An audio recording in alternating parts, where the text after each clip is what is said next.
Welcome back to BadgerBlitz TV, your Rivals.com destination for all things Wisconsin athletics. Once again, I'm Matt Perkins, joined, as always, by my good friend, Rivals.com national analyst Clint Cosgrove. Like we always say, buddy, it's the best time of the week. Best time of the week. Let's have a day. Let's be awesome, Perko. Let's be awesome today, Clint. It's great to see you as always. And this week, we're going to do a little bit of mishmash, a couple different things. We're going to do a little bit of tape. We're going to talk some big picture stuff, talk some like in the weeds, sort of recruiting nitty gritty. But we're going to start, though, with Andre Lovett. And Lovett came up to Wisconsin for a visit last weekend. Our friend John McNamara had a great write up over on BadgerBlitz.com about Lovett. He is an interesting athlete that I could see being used on offense or in defense. You know, he's long and thin. You could see him as a corner. You could see him as a receiver. We haven't done the tape here. You guys know what we do. We throw the tape up. We let Clint's recruiting eye tell us what we're seeing. So we're going to do that here in just a second. But Clint, he is in your neck of the woods. And so let's just talk about young Mr. Lovett. How do you feel about his game? What do you know about his game, and sort of how do you project him to the next level? Yeah, he's an athlete. He's a big, long, rangy kid. You're gonna see it on the film here. He does a little bit of everything for them. You see him in the return game here. Now he's got that long speed. Like when you see him, and it's crazy. Because I've known him since he was freshman year, since he's in the area. I see him at camps. Very proactive on the recruiting scene, and he just keeps growing. So like he goes from he as a freshman, maybe like 6'1", and then I see him down at the Army or not Army, the All American Combine last year at the All American game, and all of a sudden he's like 6'2", 6'3", and he's so long and he's just growing into his frame. He's thin right now, but you see him right there. He triggers, comes downhill, and hits. And guys that are that long and haven't filled out yet to be able to go down and hit like that. You see the long speed there, the long stride. He is a dangerous, he's a weapon with the ball in his hands. You do love that about him. We do have him listed as an athlete, I think, still. To me, he's a safety or a corner all day long. To Clint, is he me, just a safety or a corner? Because you think everyone who's an athlete becomes a defensive back? I had a feeling that might be coming. No, I mean, he's very rangy. He likes to hit. And for me, like a body type like that, that can drop his hips and come out of breaks and has the long speed and is, just I know, and then you see him with the ball in the hand there, and you're like, okay, well, maybe he can do some stuff. But yeah, okay, maybe I am a little biased. But no, look at him come to balance in space right here and then make the tackle while the guy's going the other way. There's just not a lot of kids who can do that. There's a lot of, tall, thin receivers, who can stretch the field. But guys like this, who can get in their back pedal, who can flip their hips. And then, so you see him flip with, whatever degree turn, and then flip him back around again, and then high point the ball, and there's just so much he can do, and then he's got that frame. So you think about moving guys. I always talk about moving guys down. He's got the he could play. He has the corner skills. He's got the safety frame, but he also has the frame where if he puts on another 25, 30 pounds, all of a sudden he's a big bad linebacker. And I mean, you love the motor there. Look at him just chase and chase and chase and come to balance. Like he's all gas, no brakes. He loves ball.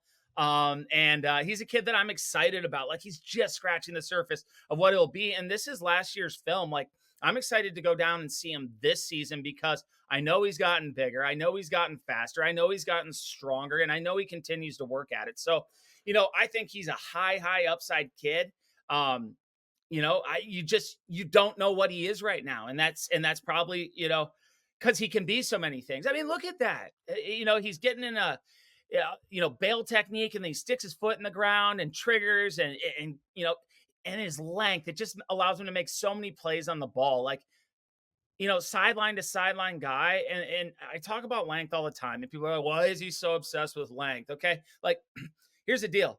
If you got 3 inches of extra length, you got to be a tenth. You can be a tenth slower. You can just get to things faster. You know what I mean? You can make up for mistakes. He has a little more leeway than a kid who's 5'10", if you know what I mean. So whether it be a tackle, whether it be a, trying to get a 50-50 ball. He's just a guy who can do it all, and he does have the speed on top of it. So I think he's got a chance to be very, very good. I wouldn't be surprised. Now, does he have the Wisconsin offer yet? He does No, he not, does right? not have the Wisconsin offer yet. Apparently, he's hearing a lot from them, but I think they're waiting for again some of that junior tape, some of that first Yeah. 4 game tape that we always talk about for both juniors and seniors, right? Especially as we're sort of ramping back up into visit season. I feel like these week 1, week 2 visits are sort of like soft launches for how they are really going to have guys in when they're putting the full press on them when they come later in the season, especially these juniors, right? Because they're all still on unofficials. It's only the seniors are getting those officials right now in the fall. Yeah, and a lot of these So guys are still being evaluated. So, like, mhm. some of the things that I bring up, they're like, okay, they probably want to see how much bigger he got. How does he look? Is he going to be a safety? Can he, play corner with the added size? Like, there's a lot of these guys who, especially like a guy like Andre, who just, he's arms and legs and length, and you just there's such a raw stage of their development, and you're still trying to find out what type of player they are. Do they fit your scheme? Now I'll tell you this about him: he's a smart kid, he's a great kid, he's fun to be around. Like, personality wise, he'd be a great fit as well. So it's just, is there a fit schematically? I think he really likes Wisconsin. He's been up there a few times. He's always messaging me after he goes there, but I'm excited to get down there and see him in person this season, because like I said, every time I see him, it's like I'm like, did you grow another inch? And he literally does. Like, he's just so tall and long, and he's just such a likable kid. So I'm excited to see how his development has come along this season. Yeah, one of the things I can't see on tape is how wide his shoulders are, how wide his frame is, and how much he can grow into that. Because if he's long and skinny like that, he can probably stick it outside corner. But if he's going to broaden out, if he's going to naturally add, that 20 to 30 pounds, which is very legitimate for someone to add. I'm not even talking about just like hitting the gym really really hard and drinking a bunch of whey Yeah. shakes or whatever they're drinking in the gym these days. I don't know. But Whatever the they're met drinking in the gym, I the don't know. kids are Back in our day, drinking these days in the it was a gym. bunch of metric shakes that we had. But I had to sit there and drink those metric shakes until I could pass like my my weigh in. I remember me and Scott Starks, we would put 2.5 pound weights in our spandex so that I didn't have to sit and drink a metric shake after workout. oh my God, Sparky talked about that literally exact same thing for Did his he weight. really? For him, he just had to hit 150, and he was like 147, and so he I had was to hit like putting. He was 165, I think. And I couldn't, I was like 162. And I'm like, no, we would go in there early. It was always me and him, because we were like two of the guys who were like we had to hit weights. And we'd be like, all right, what do we need to stick in the pockets today? oh my God, you guys, But that's back to his frame though, before we move on, I'm sorry. He's not like a wide shoulder kid, but like, to truly understand, he's got like big bone structure, if that makes sense. So like, yeah. when he does fill out, like, he's strong right now. He's cut up, but like, he's gonna gain mass. And I hmm just think, he's probably gonna end up in the secondary, but that's another thing that you love about him and why he is an athlete is maybe he's an outside linebacker. Maybe he's like a slot corner that can come off the edge and hit the hmm quarterback. He's like a positionalist football guy, and that's the way we're moving. When you get your run and shoot offense in the Big Ten and all that stuff, got some West Coast high flying guys who don't want to hit, but they want to, make plays in space. So football's changing, and guys like him become more valuable as it does. Yeah, I mean, I think that he said that the Badgers have to look at him as safety. I could look at that dollar option that we see Hunter Wohler playing right now. That they are clearly targeting like 1 or 2 guys a class for that sort of generic defensive athlete. For I think this is just lack of a Yeah. better for lack of a better term, to just like kind of run around the field and go tackle people and make plays. Waller and him, similar play style in high school, actually. Waller was a little more, like, not as tall and a little Thicker, thicker. yeah. But just both really rangy guys who hmm have high motors, and they run and hit. Yeah, yeah. Wooler hit like a ton of bricks in high school, man. Oh, His was I used to love I watching loved him in his high high school school. tape. It was I so was a good. big fan of his, yeah. Yeah, he's a beast, man. I mean, and he's showing now, and he shows why he's one of the best players on the Badgers defense. But I had a question for you, Clint, because you are my number one insight into the world of recruiting, and I think one of the big stories that we've seen, happening even in week one of the college football season is the success of Deion Sanders, the success of Colorado. I mean, that has been the story that has reverberated everywhere, and I'm curious from your perspective if you see his methods, for lack of a better term, basically completely remaking rosters overnight. And we see this also like a Texas State, right? They have like 46 new guys or something like that on their roster. Even Wisconsin, when you factor in transfers and freshmen, they have like a ton of new guys on the roster as well. Um, but do you think and how do you think that this changes recruiting going forward? Or do you think there is a situation where the guy's like, I'll be good wherever I am my freshman year, and then I'm gonna go transfer up basically? Or how do you sort of see this sort of ethos playing out? Or is this just a one-off?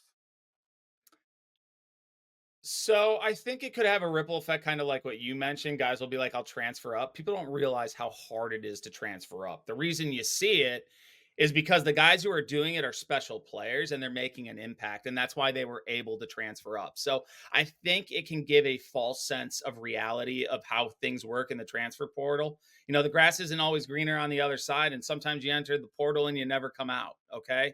So, like, I don't want to paint a picture where things kids think, oh, I just go ball there and then I'm going to Bama afterwards. Yeah, there's some dudes who can do that, but it's probably not you. And that's a fact. Okay. Those guys are the one percenters. Those are the guys who are going to the NFL as it is. It didn't matter if they went to Wisconsin Whitewater or Wisconsin or Georgia, they were going to the NFL. It's a different type of player. So if you want to bet on yourself, sure, by all means, but you better have a backup plan and you better have some information before you do it. Now, on the overhaul of rosters, I think there's going to be some coaches who are crazy enough to think that they can do what Dion did there, but I don't think there's anybody aside from Dion who could have overturned a roster. Because he's a cult of personality unto himself. And one of the things that the refrains that I've heard over and over again is once you meet him in person, you feel like you're a changed person.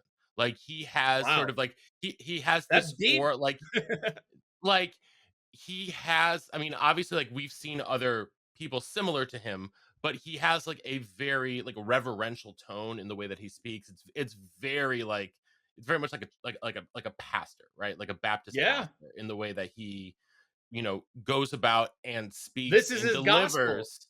And but where he differs from other coaches in the past like that is we have already seen him be the greatest or among the greatest players to ever play the sport of football and do it with and be sort of uncompromisingly himself in Yeah, the way that he does it. And I think that bravado and that, sense of certainty in the way that he speaks and in his movies because it comes from a place of I have done it and in saying I believe you can do this too and giving that and some of it is difficult to understand sometimes watch comprehend when you see him kicking dudes out of programs, revoking scholarships. That is tough to watch and tough to see if you're someone who loves the yep, tradition of college football and certain things and you have an idea of what you believe the game can and should be. And I'm not saying either way is right or wrong. I have my own personal opinions on that. I'll set them aside for the moment, but I think that the he is unique, and I don't think we're going to see many clones. We've seen people already try to clone him. Of great NFL player, go to HBCU, Eddie George, right here yep, in I live in he's at TSU in where I yep. live in Nashville, and it's mixed results at best. It's not the But same.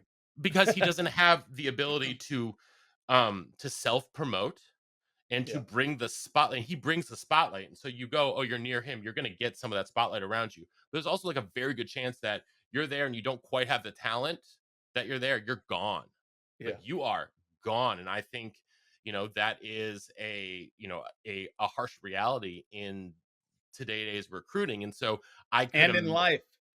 in life. But so, Clint, my question then for you is sort of a twofold question. First, could you foresee a future or a certain situation if a kid is, let's say, choosing between a more stable program like a Wisconsin and a Colorado, that those tactics of roster churn and just being, having absolutely no sort of like connection to anything but the coach being used as a negative recruiting tactic? And either way, if it is or it's not, how prevalent is negative recruiting in today's day and age and on the trail, and how does it sort of manifest itself?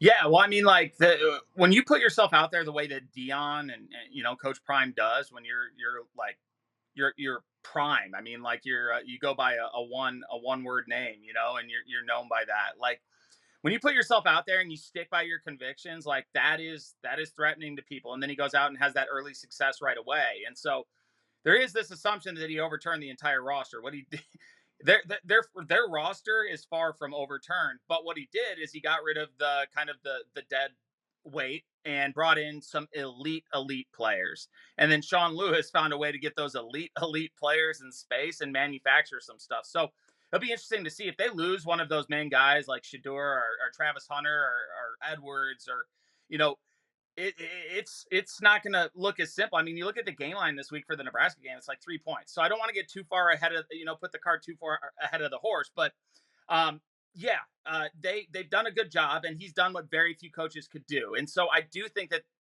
if a coach is going to negatively recruit against a program, Colorado is one of those prime targets. Not to be prime targets, yeah. Um, that actually just I didn't even mean to do that. Okay, so but just because he's so out there, you can find so many things to pick at if you want to be go that route as a coach. Now, to me, there really isn't a place for negative recruiting. You're at the wrong college if you need to negative recruit all the time because either that or you've got low self esteem. I don't know what it is, but you should be able to sell yourself as a college coach. You should be able to sell your program, sell a vision without having to put others down. That's the one thing I would never do when I was recruiting. Now, if a kid asked me, hey, what do you think of this? Like, I might even sugarcoat it because you know what? I'm developing relationships. Now, if I don't like somebody, maybe I'd be like, make like a quick little, poke at them or something, or, maybe a quick little poke at the program, but I wouldn't make that my entire recruiting pitch. Now, it's a little different down in Maybe the something S. like, maybe a little side comment like, we have different strategies, or we go about Yeah, business different ways, something exactly. like that, not necessarily negative, but not positive. Yeah, I might. Yeah, like in the prime case, you'd be like, yeah. I mean, if you want to, be on a lot of social media and not playing a meaningful game, like I mean, people are gonna say stuff like that where it's Yeah. not like their whole thing is they're negatively recruiting, but they might do a Yeah. little punchline here and there. Now in the SEC, it's a little different. Those guys, you got to be you got to be a monster. You got to be a bad man because you can't back down because those guys throw punches, and they're not they and another way that people negatively recruit, and it's not overly prevalent. I think it's case by case, and it's a lot of the time it's with the really special players where a coach is desperate. They're like, I have to get this kid or I'm losing my job. If I don't get this kid, I am screwed. And desperation can lead to negativity because you're doing anything you can. I still don't think it's the right way to go about recruiting. I think kids see through it and are turned off by it. But what it can do is it puts a little shadow of doubt in a kid's mind. You know, if you're a coach, and I've talked about this in recruiting, you find pain points, you find what matters to this kid, and you're getting desperate as a coach. You might be like, okay, this is something that we provide that they can't, or at least I can make it look like, or at least he's going to question it about that school moving forward so they can plant little seeds. And then all of a sudden, every time the kid's looking and thinking about that, he's like, wait a second, maybe I am better at that other school because this doesn't seem right. And then when kids start questioning, and then you got people pressuring them, I don't think you understand how much pressure is on these kids. And so I don't think it's like the main recruiting tactic. Uh, if it was, like, you would get called out pretty quick in the college football coaching world. Like, there will be a disagreement in the office, and sometimes you just go in and shut the door, and that disagreement's over soon. And so, down at the coaches convention, every now and then you'll see a little like finger pointing over across it, and they'll be like, "Hey, stay away! No, back off, man!" Like, so it does happen. I just don't think it's as prevalent as people think. I could be naive to it. That just wasn't the way I went about my business. I think there's certain programs, certain coaches who are more known for it. But that being said, like I said, putting those little things out there, or little jabs, I don't even consider that negative recruiting. I mean, you do that if you're out with your friends, poking fun about something that's true. So, yeah, it's there. It's not like the main way that most people recruit. Desperation brings out negative recruiting sometimes. And, but sometimes what can be perceived as negative recruiting is just telling the truth. It's like, for a fact, the staff's like, they're getting fired, just so you know that, and then like, you're not just making it up. It's like they are getting fired, like you Yeah. found out yesterday. And so that type of stuff does happen. Hmm. But if you're saying a coach is getting fired and they don't, like, I think that would be a horrible thing to do. And I think kids see right through that.